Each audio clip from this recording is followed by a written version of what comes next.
mina pean rääkima. Samuti delegeeris ta eile üllatuslikult, et mina pean seda kujundama, ma ei tea. Aga samas ma võtsin selle töö vastu, olen kõik head abilised siin, nii et me kõik ise seda tegime kollektiivselt.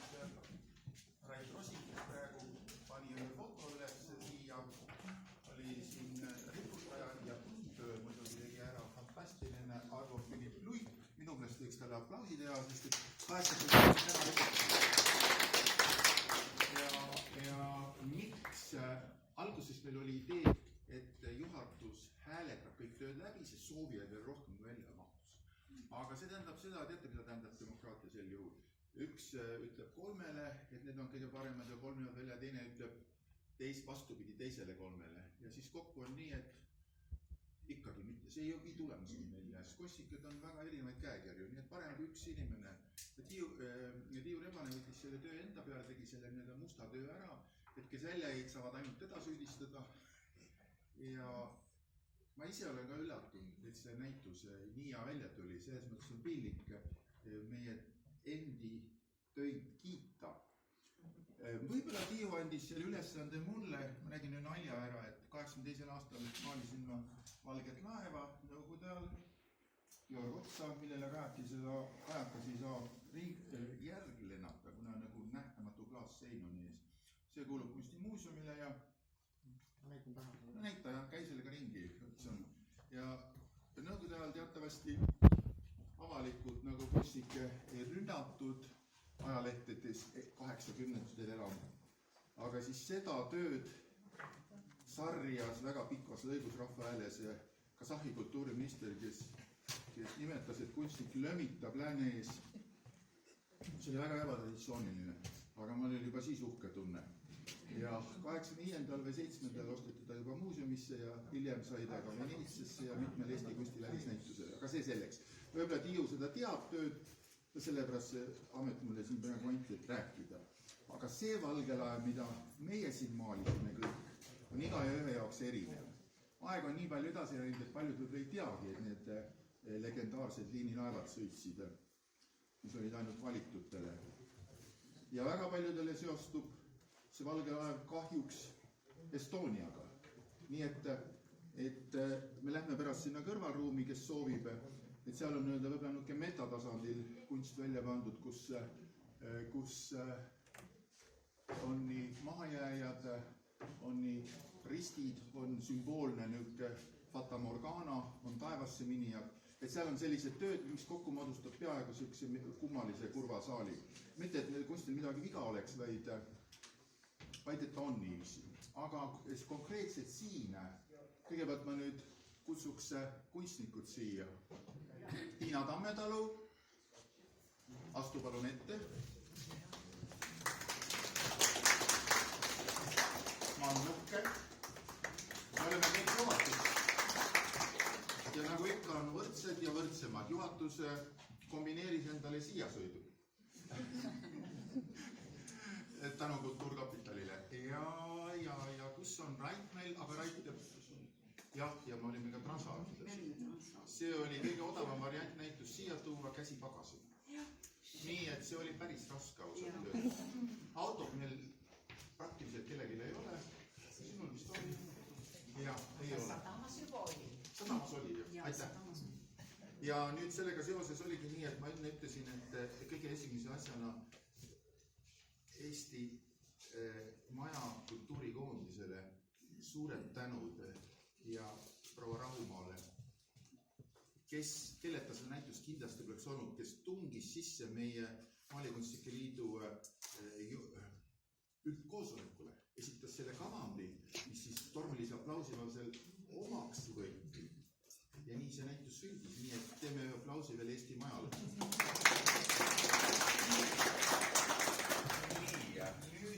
Nüüd me peaks siia saama legendaarse Vilen Künnapuu.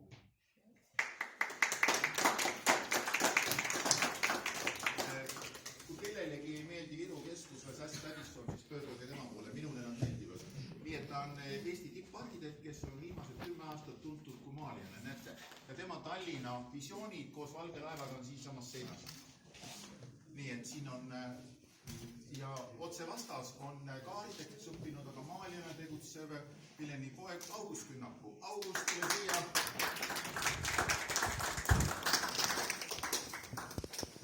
Keda me veel nüüd siin taga igatseme? Aga Rait teeb fotosid. Aga tule siia.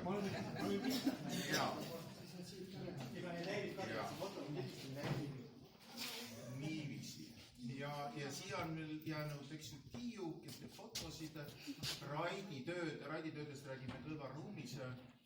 Ja Tiiu on nii diskreetne, et ta seekord ei esinenud, aga hetkel seisab ta oma elukaaslase töö ees, nii et Karl-Kristjan Nageri sümbolistlik must maale on otse Tiiu selja taga. Keda me veel siin võiks siis tutvustada? Pidi tulema ka Iili Arrak, kes on tagurpidi laeva maalinud koos valge metafüüsilise metsaga selle peale. Täiesti võimatud kaadrid, aga väga sümbolistlik, väga palju tähenduslik. Kahjuks ei ole kohal. Ja siit saalist... Augusti tööd on siin. Ja sellest juba me rääkisin, aga August võib ise pärast täpsemalt rääkida. Keda ma veel näen? Ma näen siin Turku Eesti kunstiteadlast Harri Liivranda. Kas ma näen õieti või? Jaa. Äkki sa tuled sisse siia ette ja tahad rääkida? Harri Liivrand helistas mulle täna, kui ma olin kuidas on see? Modern Goldini näitusel, kus lihtsalt sai telefoni vastu võtta, aga rääkida ei saanud, kuna heli oli tugev. Aga intelligentse inimesena sai ta aru ja katkestas kõne. Aga nüüd ta võib tulla ette ja rääkida. Ma pääsen ära.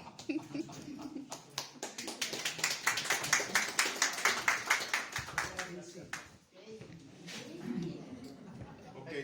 Saavad need õpetada, kes ei oska rääkida, kes ei oska rääkida. Jaan Elkel on nii-öelda viisakas intriigi tegija, sellepärast, et ma ei olnud üldse selleks ette valmistunud. Kes on? Sina,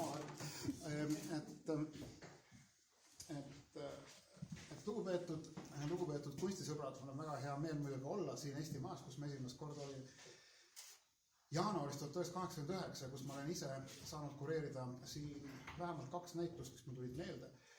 Üks oli Ville Tops ja teine oli Mare Vint kunagi 90-ndatel ja 2000-ndate alguses. Nii et kultuurkoondisega olid mul omal ajal väga lähedased ja head suhted. Aga kõigepealt ma saadan teile ja miks oli põhjus, miks ma helistasin Jaan Elkelile, alustame nagu sellest kõigepealt, et ma olin Enno Halleki ateljees, ma tõin täna, see on täielik kokku sattumus, ma tõin tagasi Enno Halleki näituse Tallinnast, mis oli üleval Eesti Teatri Muusika Akadeemias 3,5 aastat, koroona tõttu ta jäi nii pikaks ajaks, kui ta oleks pidanud olema pool aastat, aga ma arvan, see on Eesti kunstinäituste ajaloo rekord, et üks näitus saab olema 3,5 aastat üleval. Tõin selle ja meil tekkis idee, et kutsume Eesti kunstnikud korraks Enno Halleki ateljeesse. Me ei teadnud, kus teie olete. Ja et kes on muuseum, kes kusagil mujal, aga Enno ise ei saanud kahjuks siia tulla. Ja ta saadab kõikidele palju terviseid, sest tema ise ju sümboliseerib ka väga hästi ju nii-öelda valgelaeva ootajaid, ise on ta paadipõgenik 1943. aastast ja seda paadi mütoloogiat ja põgenemise mütoloogiat ei ole minu meelest Eesti kunstiajaloos kõige paremini siiani kujutanud, ma ei ole seda näitust üldse näinud, võib-olla siin on, kui Enno Hallek oma legendaarsete aerudega, ma arvan, need on teile kõikidele tuntud, mis kuuluvad nüüd siis Moderna muuseumi kollektsiooni ja mis on olnud seal ka püsiekspositsioonis pikka aega. Hetkel mitte, seal on ekspositsiooni ümber korraldus vist, kui ma tean õieti. Nii et see oli põhjus, miks ma helistasin täna Jaan Elkenile ja väga kahju, et see külaskäik ei saanud teoks. Aga kui ma nüüd tulen Eesti maali juurde, ma ei tea küll täpselt, mida Elken tahtis, et ma ütleksin, siis ma ütleksin selle, et Eesti maalikunst on rahvusvaheliselt konkurentsivõimeline, ta on väga hea, ta on seinast seina esindatud erinevate stiilide, erinevate põlvkondadega ja ammu oleks aeg Eesti maali näidata mitte ainult Stockholmi Eesti majas, vaid ka Veneetsia biennaalil. meil on täiesti arvestatav maalijate seltskond ja mis mind eriti rõõmustab kunstiteadlasena, kunstikriitikuna, kuraatorina on see, et viimase 7-8 aasta jooksul on Eesti Maalijate Liidu tegevus muutunud väga aktiivseks. Ja ühelt poolt on ilmselt olnud selle käivitajaks juba paarkümmend aastat tagasi tekkinud jutud, et maal on surnud, maal ei ole kellelgi vaja, üldse maal sureb kohe välja, sest meile tulevad uued meediad asemele kõik. Ja siis selgus selline hirmus tõsiasi, et maal ei suregi ära. Ja ei sure ära ka maalikunstnikud. Vaid nad jätkavad oma meediumis kogu aeg töötamist.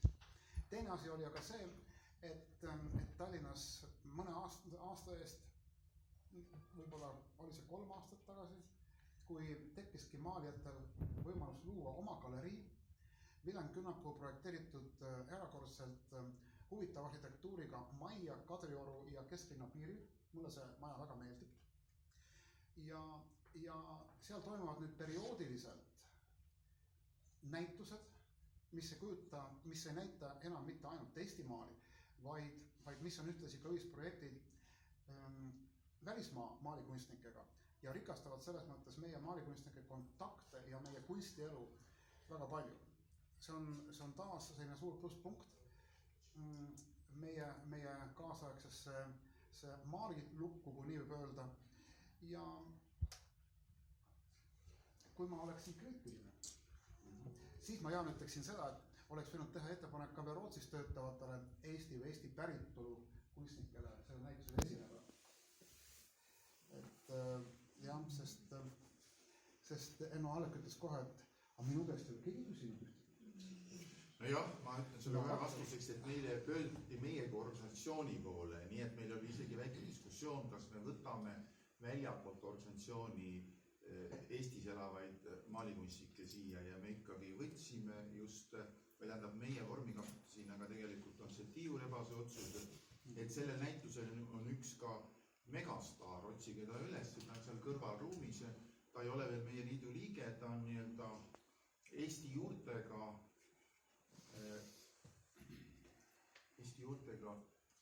vene kunstnik Olga Dobreluts, kellel nii-öelda näituste geograafia sisaldab MoMA-t, isiknäitused, San Francisco kunstimuuseum, sellised, tegelikult ei ole ühtegi suur muuseumi, kus ei oleks ta näitusi olnud.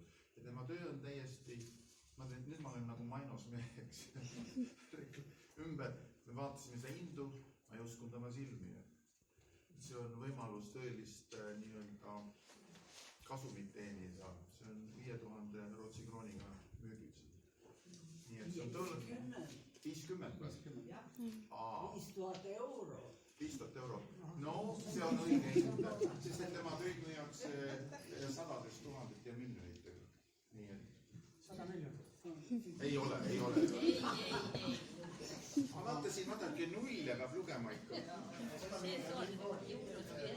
Aga Jaan võib-olla sa ütleks ka, et ta elas ja töötas Peterburis. Jah, ta on Peterburi, ta on see Peterburi Neoakademism. Ja ta on nüüd siis kolinud Eestisse tagasi. Ta väidab, et Eestis, aga viimasel Ungar. Mina nägin Budapesti selles Ludvigi muuseumis tema suurt näitust ja kunagi, kui oli Rotermanni soolalaus kunstimuuseum, siis oli Peterburi Neoakademismi suur näitus ja siis oli vist Sirvis või oli see areenis, ma ei tea, ma tegin selle asja väga põhjalikult selgeks ja nii, et ma tean täpselt, mida ta maalinud ja mida ta teeb. Ta töötab ka nii-öelda fotograafias ja digifotograafias ja maal ei ole ta ainult välja. Ja kuule, aitäh, Harri, see oli suurepärane, mis sa praegu rääkisid ja kõigi ja kõik, kes soovivad, me lähme nüüd meie siin ees, siin lähme siia kõrvalruumi, kus on, võib-olla need tööd vajavad väikeid kommentaari ja seal on ka Tiina tööd, seal on ka Malle tööd, seal on minu tööd, seal on Raidi tööd, et saaks veidike nende ees rääkida ja kui veel on kunstnikke saabunud siia, kas on mõni saabunud Tallinnast? Pidi tulema. Ei ole näha. Et siis nemad saavad, võime riburada käia pärast kogu selle näituse läbi ja kommenteerida siis niiviisi. Aga me viitasime autorit